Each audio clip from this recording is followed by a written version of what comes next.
Mbote na balandi nyonso ya émission tokomi wapi de partout bolanda biso parce que toyebi que tozali suivi partout na monde mbote lisusu na ba congolais surtout oyo bazwaka libako ya kolanda biso na nzela ya émission tokomi wapi. Et comme vous pouvez le constater lelo nazala ndeko nanga Didier Kikute na pesi mbote lelo amarula azali moko kasi. Cela n'empêche que Tobeta Masolo Mboka, to soit un docteur Kabé concernant l'obiko Yabana Mboka. Actualité, eza na cadre de la consultation, que chef de l'État, Mbaki Mokola Lobi vendredi 20 septembre, élu Yakinshasa, Beta Masolo, et puis Nyosolikai Kitoko, et puis gouverneur ya ville azo continuer ko sepeli sa population ya ville na ya Kinshasa. Chantini Ngobilambaka utai ko inaugurer forage moko atiela ki population ya Kanluka po boyebi que na kona ya Kinshasa difficulté makasi ezalaka ya mai. Voilà moi ba actualité oyo to bandaki nango kasi ndenge na annonçaki nazali na temple du roi Salomon docteur Kabé oyo amemelaka bino ba solution par rapport à ba maladie na bino kaka ndenge ye mo betaka c'était surtout ba maladie incurable ba malaria ba nini wana eza nango okokene no zu aspirine ozui ba kisi oboyebi mais eza na ba maladie mususu ndenge na mesana koloba eyoka nango ba kisi mundele te. Alors docteur Kabé nzamba tseli biso ye atindeli biso ye apesi mayele wana ya ko traiter bino à travers ba kisi ya bokoko surtout bandeko boza libanda procédure ezali bomi tunisate mais topesana nu temple du roi Salomon mbote vraiment mbote tokomi wapi mobimba mbote monde entier vraiment eloko na koyebisa mamu ezaboye problème na yebisa bandeko yanga eza kaka eloko moko parce que mokili oyo na yebisa bato eza ya Nzambe lokolo eza ya Nzambe ayeko sala ba responsable ya mokili eza bato mais lokola ke bato wana batikana na mokili malade yaka na ndenge na ndenge. C'est pour cela toyebisaka bato bandeko base ba oyo tosto traiter bango et puis na ba oyo base ba pesa so ba témoignage na ba oyo bazo continuer ka kopesa biso ba témoignage.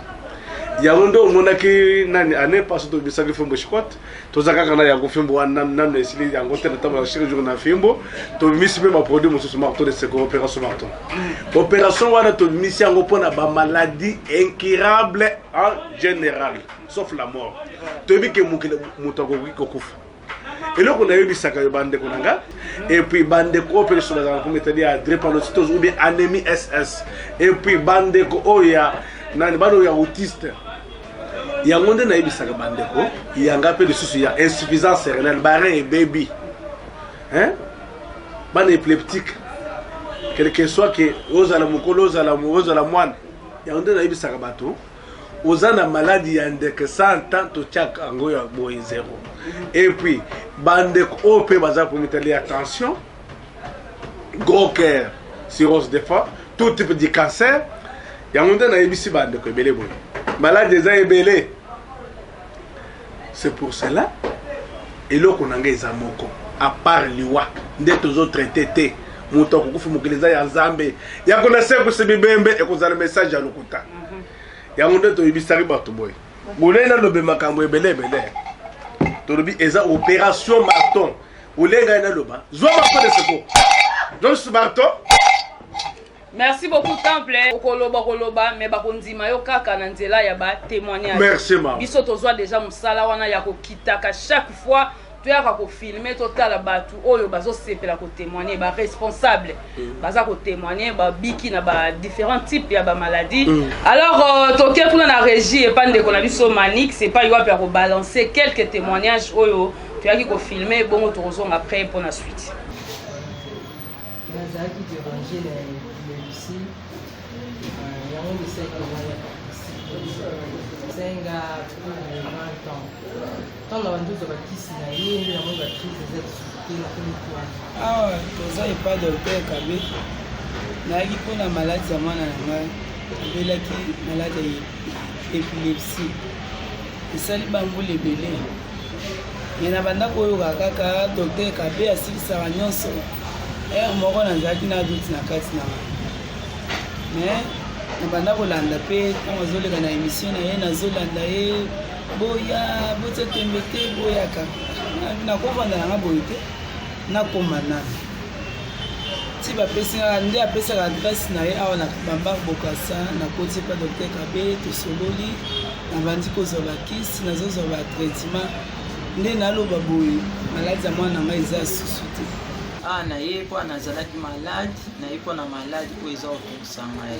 Ozalaki na maladi nini mama? Nazali na maladi ya cancer ya malade. Nazwi kisi 3 séances namoni changement wana nakomisi nzambe ya docteur Kabe. Awa toza na commune ya Kinshasa, kombo na ngai eza Niwa Daniel. Oyeli nini awa papa? Nayaki mpo mwana na ngai azalaki na kobela makasi ya makolo mokongo, donc azalaki mpe na makila mpe ezosila. Et donc azalaki na problème ya SS, donc drépanocytose. Oui. Siko papa tango komi na mwana na yo awa nini esalemi yo? Non, après avoir traité ba séance oyo tozwaki mwana sikoyo azala kombo na ngai Ibeka Nsango. Papa Ibeka, nini ememi yo awa epa docteur Kabe? Eloko ememi ngai awa parce que nazalaki kobela akobela prostate wana bayebisi ngai te papa docteur moko aza kuna nayebi adresse ote donc ye atraitaka prostate ya wana mwana amemaki ngai awa eloko ya liboso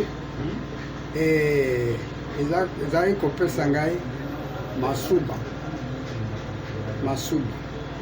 mingi mpenza na nsima epesaka ngai mpe mokongo pasi. Sikoyo ntango omeli kisi ya docteur Kabe ntango ye awa oyoki ndenge nini sikoyo? Sika wana ntango nameli kisi nayoki changement mpenza. Nayaki mpona maladi nazalaki nango ya tumeur elitama ndenge evimba. Banda osala ndenge nini? Evimbaki vraiment par rapport ya litama oyo ezalaki ya kovimba. Banda osala mpe pasi? Pasi vraiment te mais litama evimbaki. Sikoyo ntango ye awa epa docteur Kabe nini esalemeli yo? Depuis na ye ça fait déjà au 3e semaine nabandi déjà bakisi nabandi omona changement. Nayaki mpona problème ya mwana azalaki na maladi ya SS nde eloko ekomisi ngai awa. Sikoyo maladi oyo ya SS ya mwana na yo mama ntango yo ye awa basaleli yo nini?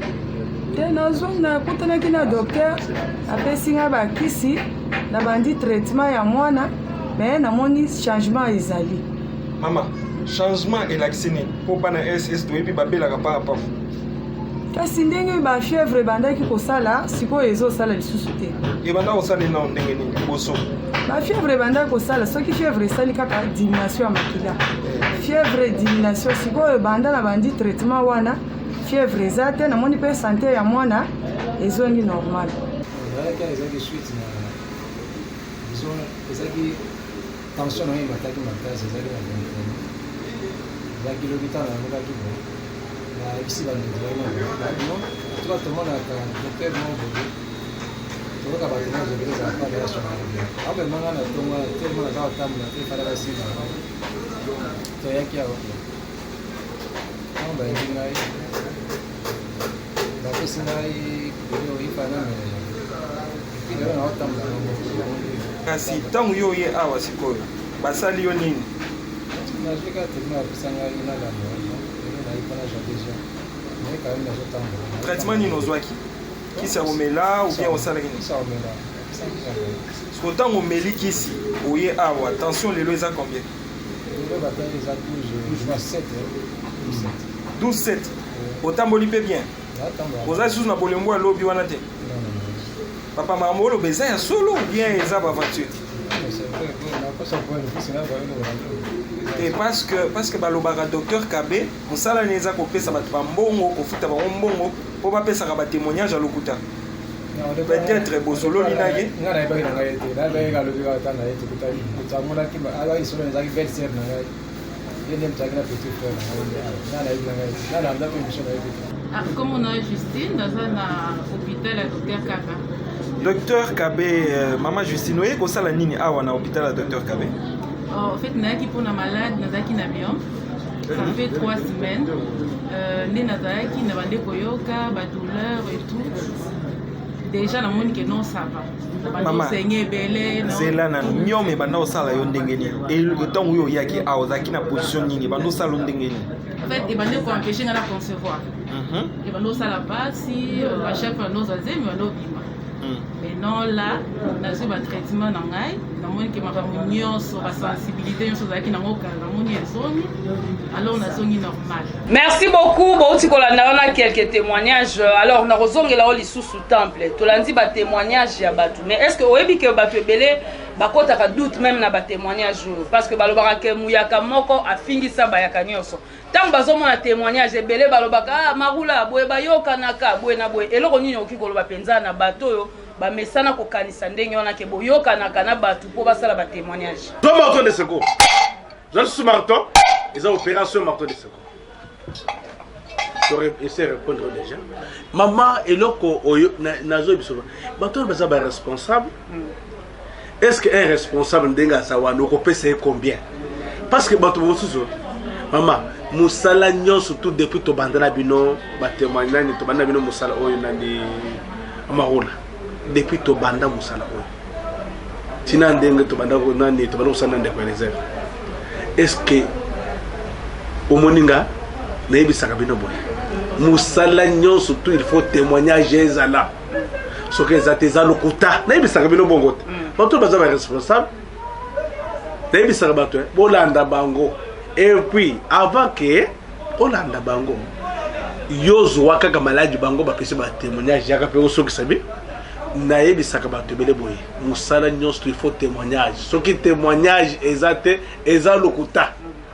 Net bande oyo bande pe ko yebisanga oh docteur Kabe est-ce que ba témoignage belé boy papa mbongo combien okubande ko pesa ba tebele boko mbongo combien okopesa bango nini témoignage oyo ko kendo ko yebisa ba to ke lobelanga ke nazana cancer moto zo maladi ya kindoke amicha na nzoto nazana na banda ko bela maladi ya cancer eno na bik est-ce que ça normal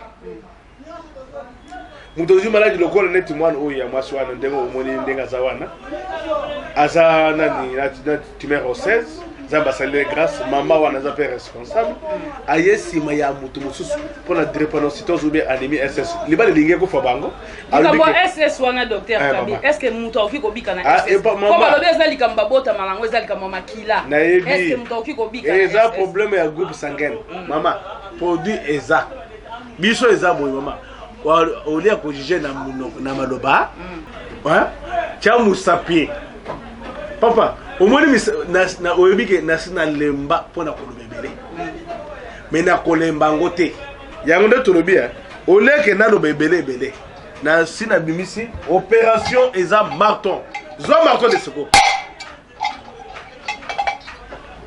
papa oche tembe chana no musape. Est-ce que vraiment tala oyebi bato mosusu nayebisaka bandeko na nga moko abandaki kaka ndenge ezalaka baaffrontement nde tosalaka baaffrontement wana ayebisinga docteur Kabe batémoignage ebele mpo na ngai nazo comprendre ke opesaka bato mbongo yango nde nayebisi bato moko boye comment est-ce que mpo na nini bato baye koyeba lelo ke nzambe azali mpo na nini parce que mpo bikambo eleki. Voilà, et ça va témoigner. Yo pe kendo tamu likolo ya mai. Yo pe kendo tamu likolo ya mai. Ou bien te ozinate. Docteur Kabe. Maman. Voilà. Est-ce que vous avez que deuxième vague il y a coronavirus et yé na poto déjà batu ba komi kokufa. Tozo banga awa pe susu na Congo ba confiner biso lisusu. Est-ce que pas na bino pour malade wana ezoyoka kisite ya mundele. Na ebite côté na bino soki solution ezali. Les opération marteau de secours. Zo marteau de secours. Libende. Mam. Vraiment au moni corona ya monde na zo bis. Nandi amarule. Est-ce que ba maladie biso tozo traiter ça ba est-ce que ça corona? eza yango te kala nyonso wana ese corona ezalaki tala botala na ndete ss wana moto botami na maladi kaka tuba maladi ya mike wana ya pema eske lokola base yango nde nayebisi bino boye oyebi ke net corona oyo eyakaki nani ezalaki ebandaki na janvier non mars mars non tokosita bandeko na biso ebe tosala mosala wana mpo bomona ke eloko nini ezole biso nayebisi bato boye soki oye na peshe comprime na kokosa yo kuna vraiment notion eza kuna te yaka mpona madesine eza naturel mboka yango nde nayebisaka bato boye zala na tembe na vie mama ye oyo ya lelo bozwa mpe biso oza na ndeko na eza na corona zwanga mpe bango maruda nalobi boye oza mpe na ndeko na aza na corona zwa mpe biso mpo mona expérience eza médecine naturelle ntango nalobi boye bandeko na ngai ntango ozoyoka message kondima bongo te papa kondima bongo te ndeko na ngai Saint Thomas bazebe Saint Thomas naloba na bango mama naloba combien de fois mutu soki ayoki ke eza lokuta zwa bakwana boyelanga bango nete na minute mutu okoso te nakenda na maladi moko songolo parle pas docteur bayakima ngai bango nde bakimaka kaka kito mama ye so eloko ezani ezopesa ngai so ezokamwisa ngai eloko ezokamwisa ngai ezosala ngai na soni pourtant nazoloba boye okuta mutu aye bien azobela merci bandeko na ngai ya poto merci pour la confiance bopesa grand maison eloko ezake nayebisaka bino boye ntango soki ke ndeko nazobela awa na kisasa bozwa bambongo wana botya na kombo na ngai net dernièrement lelo ça fait 4 jours ça fait une semaine to bakabongo ça fait une semaine lelo za basali grâce ndeko wana moni ke kisi wana ekoki na zoto ya nani ya papa na ye ayoki mwa changement ndeko na ye aza kuna na poto abenga docteur kabe na tindelo mbongo yango wana mais na moni ke nzambe asali grâce entre temps nazo kopesa mama azwi na mbongo na papa na ye ndeko na ya komi ko benga ye yango nde nebisaka bino oyo baza na poste ya lokoso baza na poste ya mbongo okopesa yo moni kaza na poste ya santé awo na kisasa utaza na poste akufa na 50,000 francs na poche oleke akenda ko se soigner soki muto azwi produit na biso malade ekosila nango mbala moko eza teke ekozonga lisusu wana eza bakalma mama eloko ezake bandeko mpe lisusu ebele na vie kopesa santé kalma te neti ndeko na biso moko kote kopesa so témoignage awa bokomona témoignage wana mpona basinfection chronique okomela bacomprimé wana vide okomela nalobi okomela bimelamela nyonso wana vide sikoyo pas notre combien de jours nalobi selo organisme nalobi selo organisme toza na kisi eza makasi ata ozosuba te nalobi il faudrait lelo osuba nalobi ata ozosuba te il faudrait lelo osuba bandeko ya prostate boza bisika nini botyana naza na pose ya bato ya tembe boza bisika nini merci ndeko elezer merci makazini tokomi wapi bana mibali oyo batyaki temple monani bosapi na monoko depuis tobande na bino vraiment bozofatigue mpe te nalobi oyo ezaki ndeko to nini nalingaka bato ya boye mama ye ndeko ya mobali nalobi boye na vie zala na tembe ntango nazopesa message kondima bongo te lobaka eza lukuta me tokutana te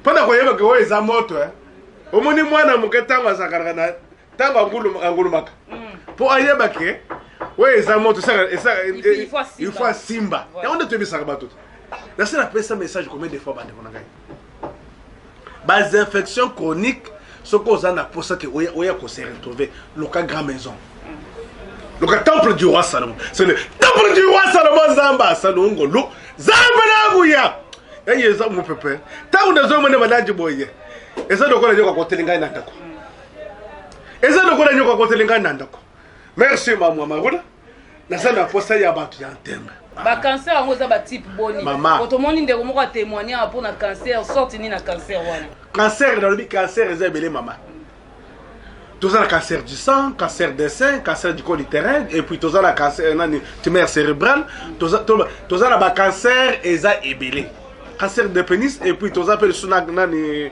sur côté l'image moko oyo bazote na nga vraiment kotala des fates tous na bande musu bazana poto hôtel mutu kingo mama vraiment na ibité c'est pour cela na ibisa bato boy na vie comme soko zana cancer ndeko nanga eloko na kopesa yo nazo fongola bino oza basali ba détecter que ozana cancer sala tout possible to kutana na bino eloko oyo nazo bikisa te ezaliwa mutu soki akufi pona nga na lobi ke nzamba azali ba diabétique boza bisika nini zambe na ngai hein ou bien na benga mama oyo azana Suisse azana posa pesa bino témoignage hein bakuti mama wana na mai na muto na lobi lelo zamba sali mama wana grâce. Oui, mbote maman, tolingi to so moi témoignage no ata 1 minute pour na bande ko ba Holanda biso. Ni ne komela ki yo et puis au contact na contact na docteur Kabendenge nini. Na contact na ye parce que nazaki na problème ya ba mai moko zaki na sima ya mutu. Oui, après na eu contact na ye asali ngai bakisi atindi na tokisi ndenge ya explikaka na meli puis bamai wana ekauki bastali eloko eza esuki oza na mboka nini boye na Suisse na Suisse kuna omekaki mpe na bakisa mindele simbaki te ou bien oui na meka na kisa mindele simbaki te bon nalingaki kotika te ke basala ngo opération mpona boyaki voilà nalingaki opération te siko oyebaki docteur Kabendenge nini nayebaki na kanela mutu asalitaka mwasi moko mundele azali kokweya maladi ya nini babenga nini epilepsie epilepsie donc maladi ya ndeke oui abanda kobela yango asalisaka ye antuka abika bon nayebaki ye na nsima ya mobali ne mpo mobali naza motu mwindu ok aza kolende ti biso après nabomba kaka numero yango un jour ntango mpe likambo elinga na contacte ye asali mpe na moni eza ya lokuta te.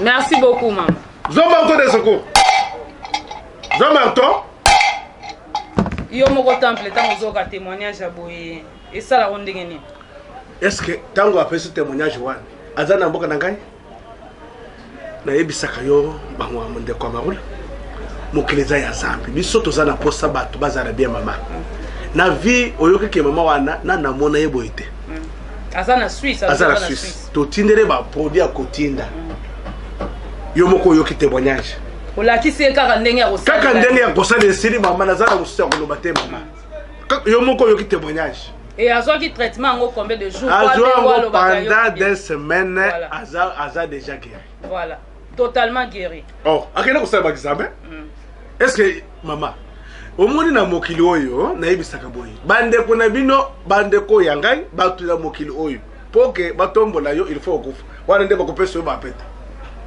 mais soko oza na bomoi boye papa ndeki ndoki ya ndeko na bino ya mwindo yango wana oyoki témoignage à partir ya Suisse mindele balobi ke badocteur na bamédecin balobi ke il faut basala opération ye mpe alobi ke non opération na kondima yango mpe te ekosalama te mais lelo oyoki yo moko témoignage mokili ekotikala ya nzambe seke na seke docteur Kabe pesa adresse na bato nyonso balingi bien que eza adresse moko yebani mais expliquer malamu merci Amarula temple aza na toza na nani avenue Kabamba numéro 59 croisement Bokassa vraiment environ de la station et puis toza na Brazzaville na rue dispensaire numéro 92 référence pont hollandaise na Madoku Tchekele numéro ya biso ya Brazzaville eza affiché na lobi boye zalanda tembe lokola temple du roi Salomon nga na lobi ke maladi wana esilaka yo pe lobi ke esilaka te mais tokutana te eza affrontement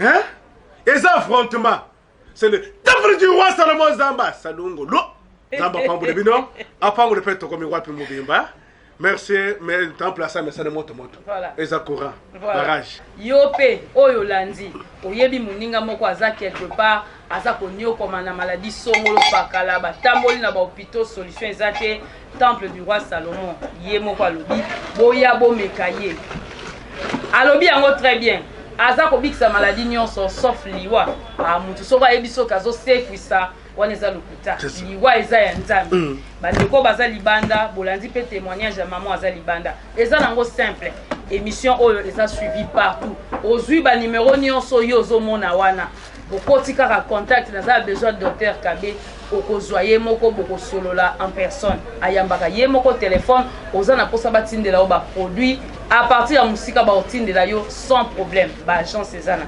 bino pe bandeko oyo boza kobanga déjà coronavirus bobanga na bino te docteur Kabe alobi eza maladie ya pema oyo azobikisa awa maladie ya pema eza lokwa liyanzi donc akolobela ne yango te me yo moko soko monika mwa banormali bacomplication yaka bamaladi kutu ya danger lokwa bacancer ezobika badiabete ezobika ekelibela bongo siko corona eza nango kaka kosu soki pema eza eloko moko te merci na bandeko nayebi ke bose ebele amarula obwakaka biso te me nalingaka bino mingi bocontinue kolanda émission oyo espace kitoko oyo honorable Eliezer Tambwe atieli biso parce que ye aza mutu ya droiture aza mutu ya bosolo donc akoki kopesa espace oyo na docteur Kabe te poto ya koloba lokuta donc nakoloba na place ya docteur te bolandi est très bien oza na problème ozobomba maladie moko bato bayeba te maladie ya soni boye na boye yaka benga ekota en contact